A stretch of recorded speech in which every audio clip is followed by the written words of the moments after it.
Good afternoon. Let me try that again. I'm a former 6th grade teacher, and when I call, I expect some sort of a response. So good afternoon. Good afternoon. Much better. I feel at home now.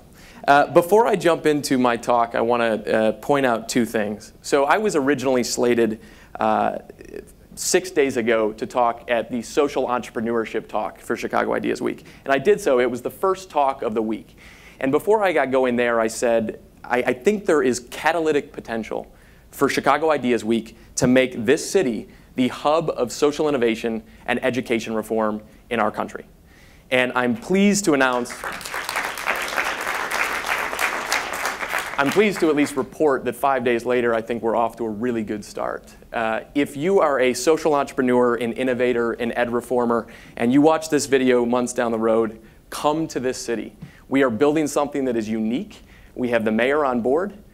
We have legislation that has recently passed that allows us to actually build sustainable change.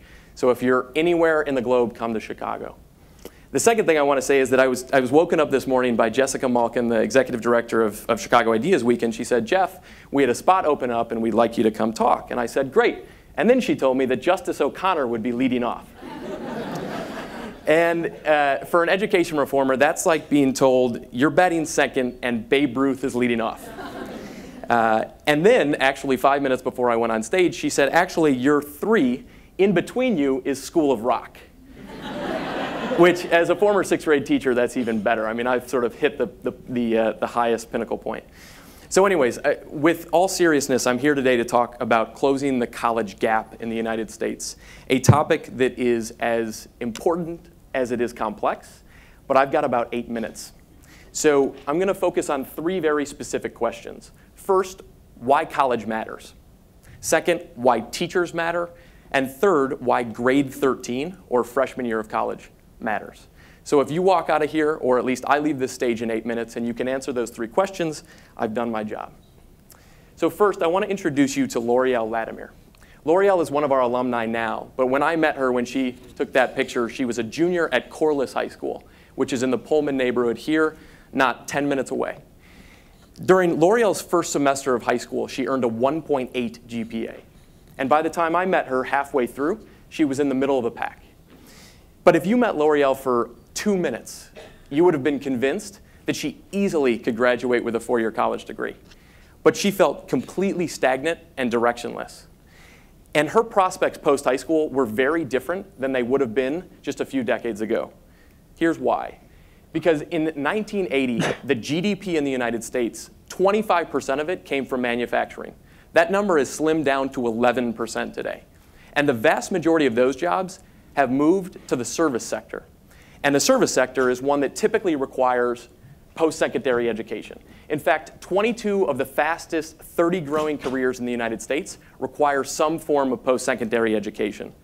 And by the time a college graduate finishes his or her career, he or she will have earned $1.2 million more than a peer that never went to college.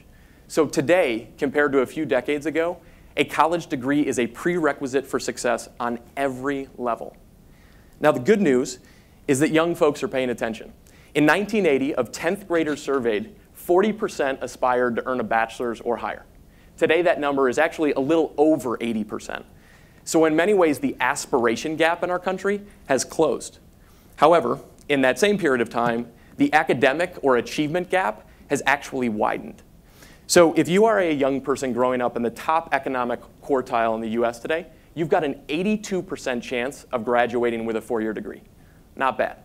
However, if you are a young person growing up in the Chicago public school system today, a district that is the 3rd largest in the country, serves over 400,000 kids, you have an 8% chance of graduating with a 4-year college degree. 8. Now, there are clear moral implications to that number and that divide. But there are also very serious economic implications.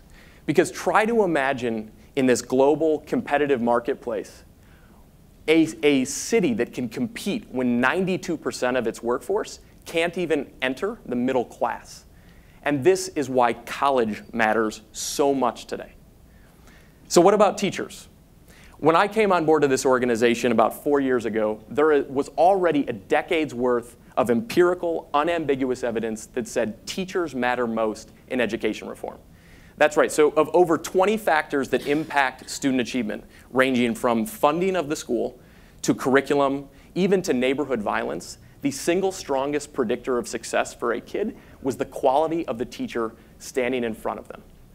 So our entire notion, our big, radical, crazy idea is massively simple.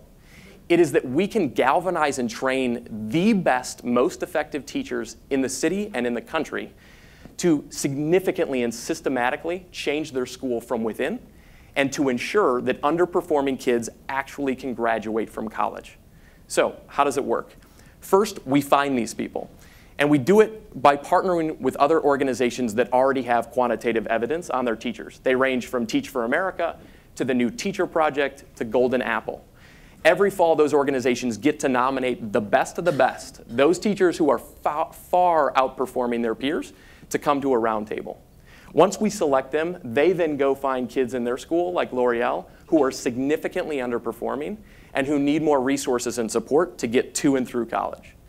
And then the bulk of our work is every single day of junior year, every single day of senior year, and then every other week online during freshman year of college, that exceptional educator has a 40-minute daily course where every kid is learning how to get to and through college. So imagine what happens in a high-income high school. We boil that down into 40 minutes and serve it up in a 1,400-page curriculum. And because we have an extraordinary teacher, it works. So let's revisit L'Oreal for a minute. Just 2 years into our program, she graduated from high school with a GPA that was 1.16 points higher than it had been. Her ACT grew by 20%. She got into the University of Illinois, her top choice school. And oh, by the way, Bill and Melinda footed the bill. And what's much more exciting is that that is the trend that we are seeing in a scalable fashion.